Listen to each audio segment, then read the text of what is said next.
잠깐, 지금 이 순간, 당신은 행복합니까? 이 질문을 들었을 때 잠시라도 머뭇거렸다면 이 영상은 당신을 위한 것입니다. 행복. 얼마나 많이 들어온 단어입니까? 어릴 때부터 우리는 들었습니다. 공부 열심히 하면 행복해진다고. 좋은 대학 가면 행복해진다고. 좋은 직장 잡으면, 좋은 사람 만나면, 집을 사면, 아이를 낳으면, 승진하면, 돈을 모으면 행복해진다고. 우리는 그 말을 믿었습니다. 아니, 믿고 싶었습니다. 그래서 달렸습니다. 쉬지 않고, 뒤를 돌아볼 틈도 없이, 숨이 차올라도, 다리가 무너져도, 눈물이 날 것 같아도, 조금만 더 가면 행복이 있을 거라 믿으면서. 그런데 이상합니다. 분명히 원하던 것을 얻었는데 왜 이렇게 허전합니까? 분명히 목표를 이뤘는데 왜 다음날 아침 다시 공허함이 찾아옵니까? 분명히 사랑하는 사람과 함께 있는데 왜 가끔 이유도 모를 쓸쓸함이 가슴 한켠을 짓누르고 있까? 혹시 당신도 그런 순간이 있었습니까? 기쁜 일이 있었는데 기쁨이 생각보다 빨리 사라진 경험. 간절히 바라던 것을 손에 넣었는데 그 기쁨이 채 며칠도 가지 않은 경험. 그리고 다시 무언가를 향해 달리고 있는 자신을 발견한 경험. 만약 그런 경험이 있다면 당신은 잘못된 것이 아닙니다. 당신이 나약한 것도, 의지가 부족한 것도, 감사함을 모르는 것도 아닙니다. 당신은 그저 인간일 뿐입니다. 그리고 그 인간이라는 존재의 본질을 약 200년 전 한 철학자가 냉혹하지만 정확하게 꿰뚫어 봤습니다. 그의 이름은 아르투어 쇼펜하우어. 그는 이렇게 말했습니다. 행복은 얻는 것이 아니라 고통이 잠시 멈춘 상태일 뿐이다. 처음 이 말을 들었을 때 어떻습니까? 뭔가 차갑고 가혹하고 심지어 잔인하다는 느낌이 들지 않습니까? 그것은 당연한 반응입니다. 우리는 지금까지 행복이 얻어야 하는 것이라고 배워왔으니까요. 행복은 노력의 결과물이고, 행복은 올바른 선택의 보상이고, 행복은 언젠가 반드시 도달할 수 있는 목적지라고 믿어왔으니까요. 그런데 쇼펜하우어는 말합니다. 그것은 착각이라고. 아니, 그보다 더 정확하게는 당신이 지금까지 행복이라 불러온 그 감각 자체가 사실은 고통이 잠시 멈춘 상태에 불과하다고. 이 말이 비관주의처럼 들린다면 조금만 더 들어주십시오. 왜냐하면 이 말의 끝에는 놀랍게도 우리가 그토록 찾아 헤매던 답이 있기 때문입니다. 아르투어 쇼펜하우어는 1788년 독일 단치히에서 태어났습니다. 그는 부유한 상인 아버지와 당대 유명 작가였던 어머니 사이에서 자랐습니다. 물질적으로는 부족함이 없었습니다. 그러나 그의 내면은 달랐습니다. 아버지는 그가 어린 나이에 스스로 삶을 마감했을 가능성이 높은 방식으로 세상을 떠났습니다. 어머니와의 관계는 평생 소원했고 심지어 어머니는 그를 대놓고 싫어했습니다. 그가 쓴 첫 번째 주저, 의지와 표상으로서의 세계가 출판됐을 때 거의 아무도 읽지 않았다는 사실에 깊은 절망을 느꼈습니다. 그가 살면서 얻은 것은 많았습니다. 지식도, 재산도, 결국에는 명성도 얻었습니다.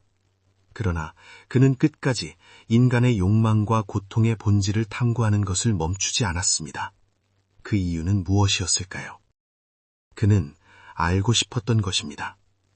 왜 인간은 원하는 것을 얻고도 행복하지 않은지, 왜 욕망은 채워지는 순간 새로운 욕망으로 대체되는지, 왜 삶이 자체가 끊임없는 결핍처럼 느껴지는지. 그리고 그는 답을 찾았습니다. 그 답이 아름답지는 않았습니다. 그러나 진실이었습니다. 그 진실은 이것이었습니다. 인간의 의지는 결코 만족하지 않는다. 욕망이 채워지면 잠깐의 공백이 생깁니다. 그 공백이 바로 우리가 행복이라 부르는 순간입니다. 그러나 그 공백은 오래가지 않습니다. 금방 새로운 욕망이, 새로운 결핍이, 새로운 고통이 채워집니다. 그래서 행복은 얻는 것이 아닙니다. 그것은 욕망과 욕망 사이의 짧은 휴식, 고통과 고통 사이의 작은 틈새, 의지가 잠시 숨을 고르는 순간. 이것이 쇼펜하우어가 본 인간 존재의 실상이었습니다.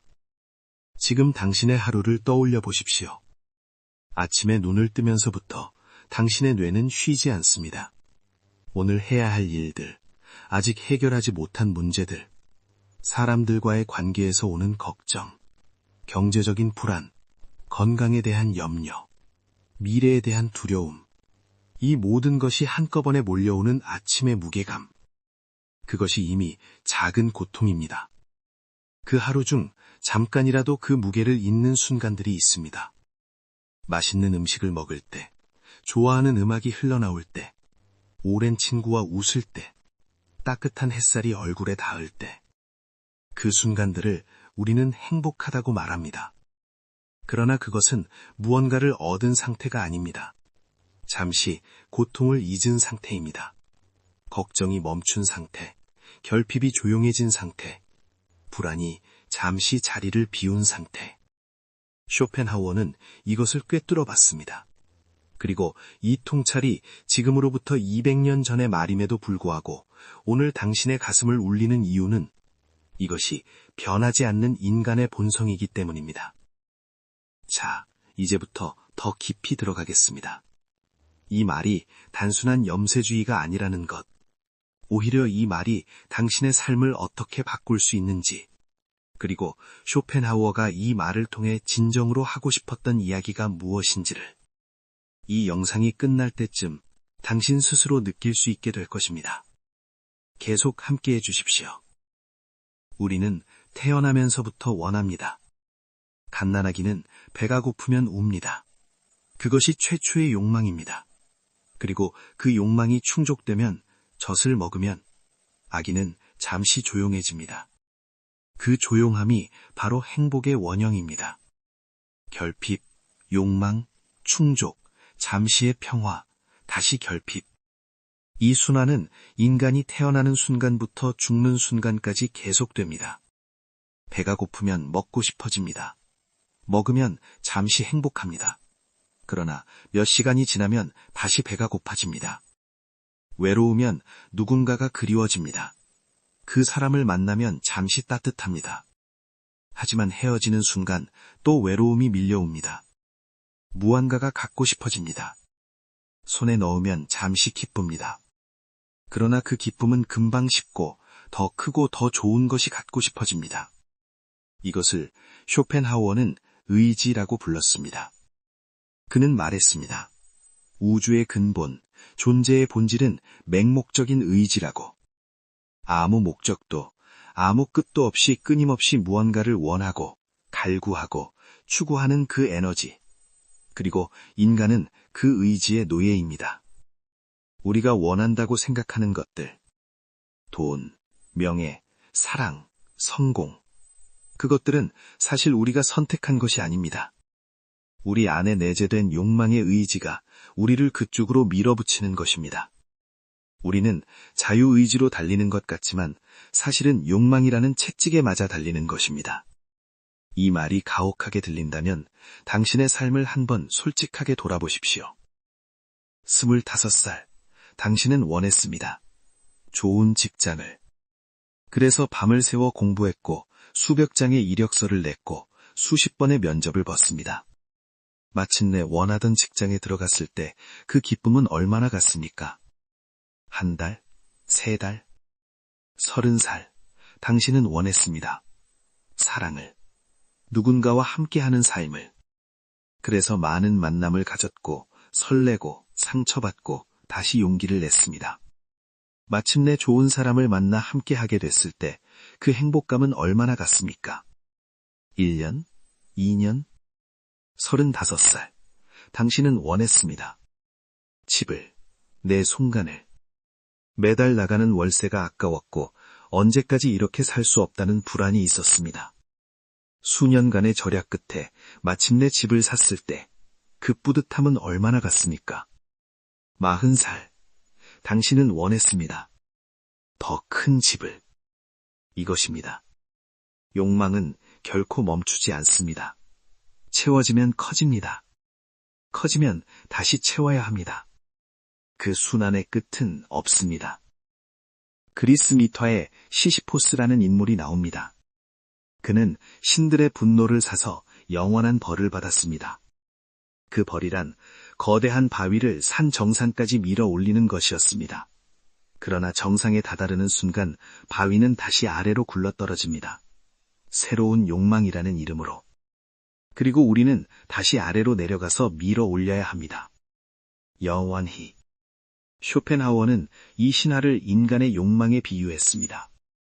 우리 모두는 고통의 본질을 알면 그 고통에서 자유로워질 수 있다. 고통을 부정하지 않고, 고통을 외면하지 않고, 고통의 실체를 직면함으로써 비로소 그것에 지배당하지 않을 수 있다고. 이것은 단순한 체념이 아닙니다. 이것은 깊은 용기입니다. 우리가 고통을 대하는 방식에는 크게 두 가지가 있습니다. 첫 번째는 회피입니다. 고통을 느끼지 않으려고 더 바쁘게 움직이는 것, 일에 파묻히거나 술에 기대거나 SNS를 끊임없이 스크롤하거나 쇼핑을 하거나 먹거나 무엇이든 해서 고통에서 눈을 돌리는 것. 이것은 잠시 효과가 있습니다. 고통을 잊을 수 있습니다. 그러나 그 고통은 사라지지 않습니다. 잠시 숨어 있을 뿐입니다. 그리고 더 조용한 순간에, 더 예상치 못한 순간에 다시 찾아옵니다. 두 번째는 직면입니다. 고통의 눈을 똑바로 바라보는 것. 이것이 무엇인지, 어디서 왔는지, 무엇을 원하는지 물어보는 것. 이것은 훨씬 어렵습니다. 그러나 이것만이 진정한 자유로 가는 길입니다. 당신이 지금 가장 불행하다고 느끼는 것이 무엇입니까? 돈이 없어서입니까? 사랑이 없어서입니까? 인정받지 못해서입니까? 건강이 걱정되어서입니까? 미래가 불안해서입니까? 그것 중에서 하나를 골라보십시오. 이제 그것에 대해 솔직하게 물어보겠습니다.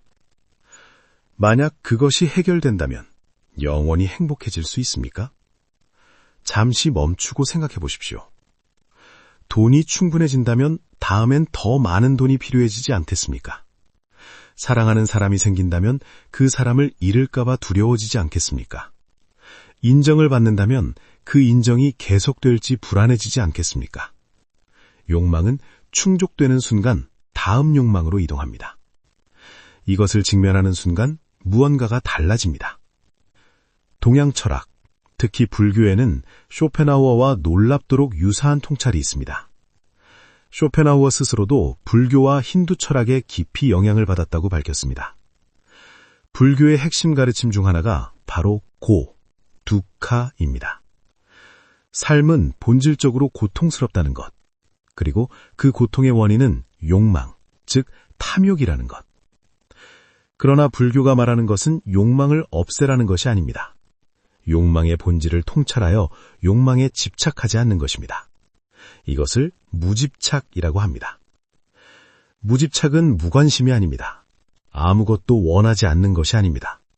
무언가를 원할 수 있지만 그것을 얻지 못해도 무너지지 않는 것, 그것을 얻었다 해도 그것에 종속되지 않는 것. 이것이 쇼펜하우어가 말하는 자유와 같은 지점을 가리킵니다. 쇼펜하우어는 인간이 의지의 망목적인 노예 상태에서 벗어날 수 있는 두 가지 길을 제시했습니다. 첫 번째 길은 예술입니다. 예술을 경험하는 순간, 특히 음악을 듣는 순간, 인간은 잠시 욕망에서 해방됩니다. 욕망하는 자아가 잠시 사라지고 순수하게 바라보는 의식만 남습니다. 그 순간에는 결핍도, 두려움도, 비교도 없습니다. 오직 지금 이 순간의 아름다움만 있습니다. 당신도 그런 순간이 있지 않습니까? 음악을 듣다가, 아니면 그림 앞에 서다가, 아니면 아름다운 자연 속에서 갑자기 모든 걱정이 사라지고 시간이 멈추는 것 같은 느낌, 나라는 존재의 경계가 흐릿해지는 느낌. 그 순간이 바로 쇼펜하우어가 말하는 의지로부터의 잠시적 해방입니다. 그리고 그 순간이 진짜 행복입니다. 욕망이 충족되어서가 아니라 욕망이 잠시 조용해진 상태. 결핍이 채워져서가 아니라 결핍을 잊은 상태. 고통이 해결되어서가 아니라 고통이 잠시 멈춘 상태. 두 번째 길은 연민과 공감입니다. 쇼펜하우어는 말했습니다. 모든 존재는 같은 의지, 같은 고통을 공유한다. 내가 고통스러운 것처럼 저 사람도 고통스럽다. 내가 결핍을 느끼는 것처럼 저 사람도 결핍을 느낀다. 이것을 깊이 이해하는 순간 무언가가 열립니다. 나와 타인 사이의 경계가 허물어집니다. 나만의 고통에 집착하던 시야가 넓어집니다. 그리고 타인의 고통에 진심으로 반응할 수 있게 됩니다. 그것이 연민입니다. 그리고 쇼펜하우어는 연민이야말로 도덕의 유일한 참된 기초라고 말했습니다. 규칙이나 의무에서 나오는 것이 아니라 타인의 고통을 내 고통처럼 느끼는 데서 나오는 진심의 윤리. 이것 또한 의지로부터의 해방입니다. 나만을 위해 원하고 나만을 위해 달리던 욕망의 에너지가 타인을 향해 흐르는 순간, 그것은 더 이상 고통의 원인이 아니라 의미의 원천이 됩니다. 이 두 가지 길, 예술과 연민은 사실 하나로 연결되어 있습니다. 그것은 바로 자아의 경계를 넘어서는 것입니다. 우리가 고통스러운 것은 결국 나라는 것이 있기 때문입니다. 내가 원하는 것을 갖지 못해서, 내가 두려워하는 것이 현실이 될까봐, 내가 인정받지 못해서. 그런 나라는 경계가 잠시 사라지는 순간 예술에 몰입할 때, 타인에게 진심으로 공감할 때 고통도 함께 사라집니다. 그것이 행복입니다. 고통이 잠시 멈춘 상태. 그것이 행복의 본질입니다. 여기서 매우 중요한 전환이 일어납니다. 만약 행복이 고통이 잠시 멈춘 상태라는 것을 안다면 당신은 이제 어떻게 살고 싶습니까? 이 말이 절망을 줍니까? 아니면 자유를 줍니까? 처음에는 절망처럼 느껴질 수 있습니다. 어차피 행복은 영원하지 않다는 것을 안다면 무엇을 위해 살아야 합니까? 무엇을 위해 노력합니까? 무엇을 위해 사랑합니까? 그러나 조금 더 생각해보면 이것은 오히려 깊은 자유입니다. 왜냐하면 이제 당신은 더 이상 영원한 행복이라는 존재하지 않는 것을 쫓아달릴 필요가 없기 때문입니다. 지금 이 순간 고통이 잠시 멈췄다면 그것으로 충분합니다. 그것이 행복입니다. 지금 이 순간 누군가와 따뜻한 대화를 나누고 있다면 그것이 행복입니다.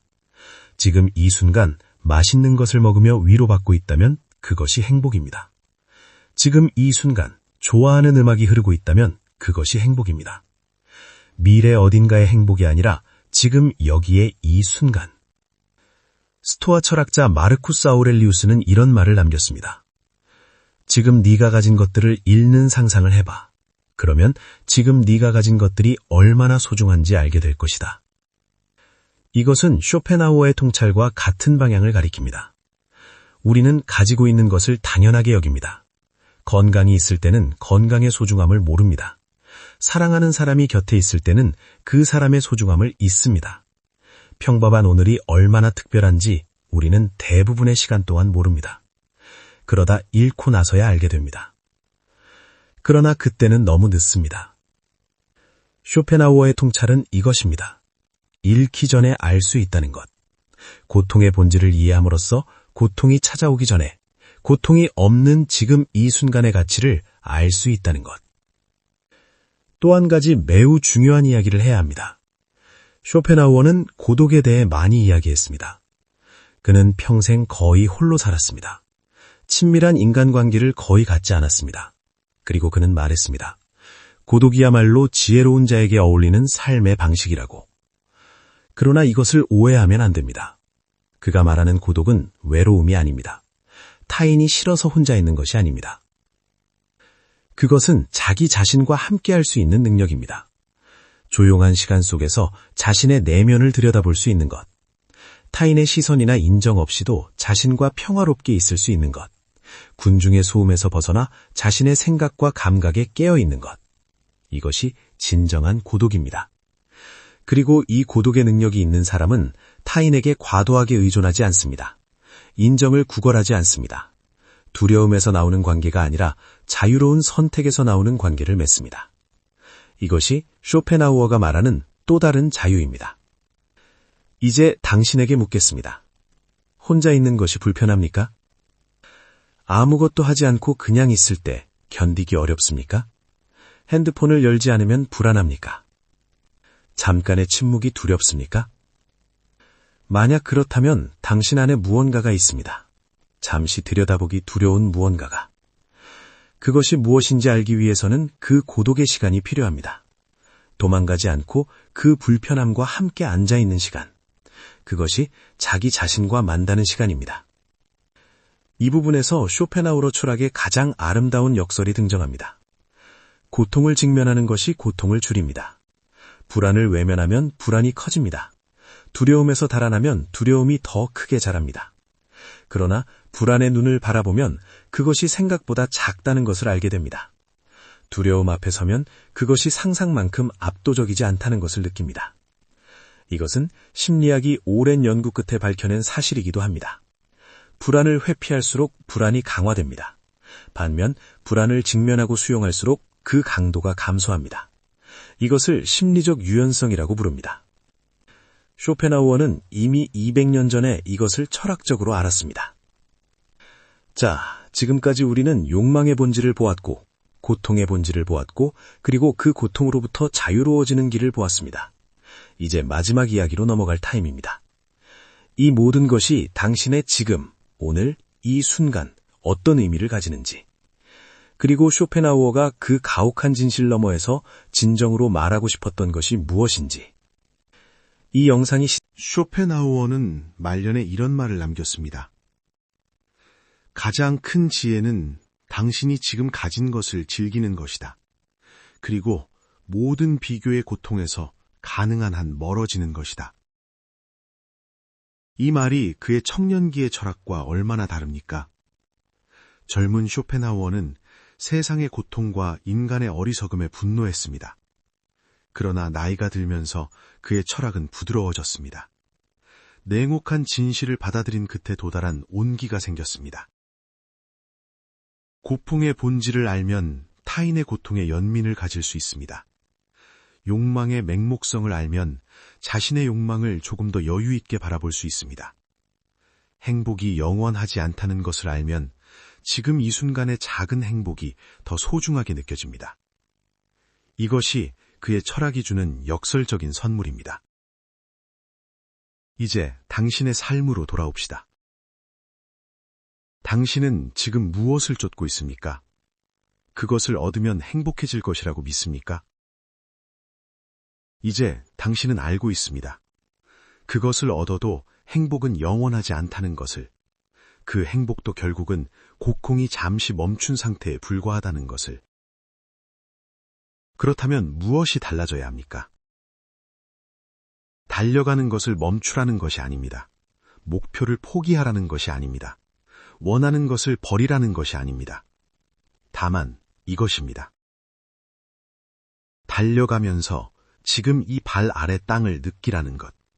목표를 향하면서 지금 이 과정의 감각을 살아내라는 것. 원하는 것을 추구하면서 지금 이 순간 고통이 없음에 감사하라는 것. 그것이 다릅니다. 목적지만 보고 달리다가 넘어지면 전부를 잃는 사람과 지금 이 순간을 살면서 앞으로 나아가는 사람은 같은 길을 걸어도 완전히 다른 삶을 삽니다. 당신에게 이제 구체적인 이야기를 하겠습니다. 오늘 저녁 집에 돌아가면 해볼 것이 있습니다. 핸드폰을 내려놓으십시오. 딱 10분만. 그리고 아무것도 하지 마십시오. 그냥 앉아 있으십시오. 숨을 느끼십시오. 지금 이 몸이 숨쉬고 있다는 것을, 지금 이 심장이 뛰고 있다는 것을, 지금 이 눈이 무언가를 보고 있다는 것을. 처음에는 불편할 것입니다. 무언가를 해야 할 것 같은 느낌이 들 것입니다. 그 불편함이 바로 욕망의 목소리입니다. 항상 무언가를 원하고 무언가를 해야 한다고 재촉하는 의지의 소리입니다. 그것을 들으면서 그냥 앉아 있으십시오. 그 소리에 끌려가지 않고 그냥 바라보십시오. 그리고 잠시 후 그 소리가 조용해지는 순간을 경험해 보십시오. 그 순간이 고통이 잠시 멈춘 순간입니다. 그 순간이 행복입니다. 사람들은 종종 묻습니다. 행복은 어디에 있습니까? 라고. 여기에 있습니다. 지금 이 순간에, 당신의 가슴 속에. 숨이 들고 날 때마다, 심장이 뛸 때마다, 누군가와 눈을 마주칠 때마다, 맛있는 것을 먹을 때마다, 하늘을 올려다볼 때마다. 행복은 얻어야 하는 것이 아니었습니다. 행복은 지금 이 순간 고통이 없는 상태를 알아차리는 것이었습니다. 그것을 알아차리지 못해서 우리는 없는 곳에서 행복을 찾아 헤맸습니다. 멀리 있는 것을 향해 달리라느라 지금 여기 있는 것을 밟고 지나쳤습니다. 쇼펜하우어의 철학이 비관주의라고 불리는 것은 어쩌면 이해할 수 있습니다. 그는 삶이 고통이라고 말했으니까요. 욕망은 결코 만족하지 않는다고 했으니까요. 행복은 고통이 잠시 멈춘 상태에 불과하다고 했으니까요. 그러나 저는 생각합니다. 이것이야말로 가장 실용적인 행복론이라고. 왜냐하면 이 말을 믿으면 오늘부터 당신은 행복할 수 있기 때문입니다. 조건이 없습니다. 무언가를 더 얻을 필요가 없습니다. 누군가의 인정을 기다릴 필요가 없습니다. 어딘가에 도달할 때까지 기다릴 필요가 없습니다. 지금 이 순간 고통이 없다면 지금 이 순간 당신은 행복합니다. 그것으로 충분합니다. 누군가는 말할 것입니다. 그래도 나는 지금 고통스럽다고. 네, 알고 있습니다. 삶에는 진짜 고통이 있습니다. 사랑하는 사람을 잃는 고통, 병의 고통, 배신당하는 고통, 실패의 고통, 가난의 고통, 외로움의 고통. 쇼펜하우어는 그 고통을 부정하지 않았습니다. 오히려 그 고통을 직시했습니다. 그리고 말했습니다. 그 고통은 피할 수 없다고. 그러나 그 고통에 더 큰 고통을 덧붙이는 것은 피할 수 있다고. 고통 위에 왜 나만 이런가라는 분노를 올리고 그 위에 이게 언제 끝날까라는 두려움을 올리는 것. 그것이 고통을 10배, 20배로 만드는 것입니다. 고통은 있습니다. 그러나 그 고통을 있는 그대로 느끼되 그 위에 판단과 저항을 쌓지 않는 것. 그것이 쇼펜하우어가 말하는 지혜입니다. 파도가 칩니다. 그것은 어쩔 수 없습니다. 그러나 그 파도에 맞서 싸우면 더 지칩니다. 파도를 타면 그것은 당신을 앞으로 나르기도 합니다. 이제 마지막으로 이 영상을 시작할 때 했던 그 질문으로 돌아가겠습니다. 당신은 행복합니까?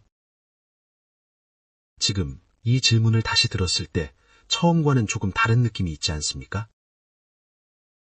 행복은 얻는 것이 아닙니다. 행복은 지금 이 순간 고통이 잠시 멈춘 것을 알아차리는 것입니다. 그 알아차림이 지혜입니다. 그 지혜가 평화입니다. 그 평화가 진짜 행복입니다. 당신이 지금 쫓고 있는 것을 계속 쫓아도 좋습니다. 꿈을 가져도 좋습니다. 더 좋은 삶을 원해도 좋습니다. 다만 이것 하나만 기억해 주십시오. 도착하면 행복한 것이 아닙니다. 지금 이 길 위에서 고통이 없는 이 순간에 이미 행복할 수 있습니다. 그것이 쇼펜하우어가 200년 전 그 냉혹한 언어로 전하고자 했던 가장 따뜻한 메시지입니다. 생각해 보십시오. 당신이 지금까지 살아온 날들 중 가장 행복했던 순간이 언제였습니까? 그 순간을 떠올려 보십시오. 아마 그것은 거창한 순간이 아닐 것입니다. 엄마가 해준 밥 한 그릇, 오랜 친구와 나눈 늦은 밤의 대화, 아이의 웃음소리, 첫눈이 내렸던 날 아침, 퇴근길 버스에서 들은 음악의 조용함, 오랜만에 혼자 마신 커피 한 잔의 조용함. 그 순간들은 모두 고통이 잠시 멈춰있던 순간들이었습니다. 당신이 그 순간들을 행복이라고 기억하는 것은 그 순간에 결핍이 없었기 때문입니다. 욕망이 조용했기 때문입니다. 비교가 없었기 때문입니다. 과거도 아닌 미래도 아닌 오직 그 순간만이 있었기 때문입니다. 그런 순간들은 이미 당신의 삶 속에 있습니다.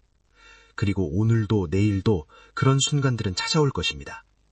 다만 당신이 그것을 알아차릴 수 있어야 합니다. 더 큰 것을 향해 달리라느라 그 순간들을 지나치지 않아야 합니다. 쇼펜하우어는 72세의 나이로 세상을 떠났습니다. 그가 세상을 떠나기 몇 년 전 드디어 그의 철학이 세상의 주목을 받기 시작했습니다. 평생 인정받지 못했던 그의 사상이 뒤늦게 빛을 발하기 시작한 것입니다.